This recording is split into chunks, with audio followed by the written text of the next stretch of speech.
আসসালামু আলাইকুম। অপুরন্ত সম্পদে ভরা বাংলাদেশ। বাংলাদেশ অপুরন্ত সম্পদে ভরপুর। এই যে দেখেন, ওই যে গ্যান্ডারি খাতে, ঢাকা শহরে আমরা গ্যান্ডারি বলি, চট্টগ্রামে বলে তুরপিন, আর আমাদের বরিশালের ভাষায় বলা হয় আউক।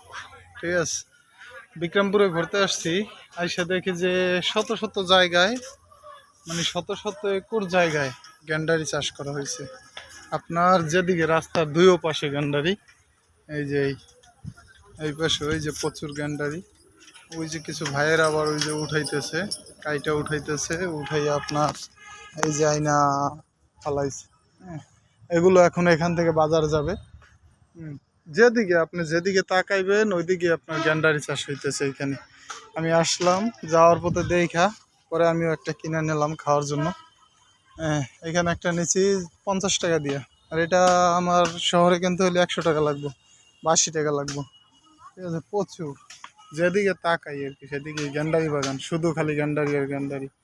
তবে আল্লাহ পাক বাংলাদেশকে অনেক নিয়ামত দিয়ে পাঠাইছে, তার ভিতরে সবচেয়ে বড় নিয়ামত হয়েছে বৃষ্টি। বর্ষার সিজনে বৃষ্টি হয়, অপুরন্ত বৃষ্টি, পানি হয়। বিশ্বের অনেক কান্ট্রিতে যেমন পানির অভাবে শস্যে ফসল চাষ করতে পারে না, কিন্তু বাংলাদেশে বর্ষার সময় হলে বৃষ্টির কারণে ওই যে দেখছেন পানি জমে রয়েছে।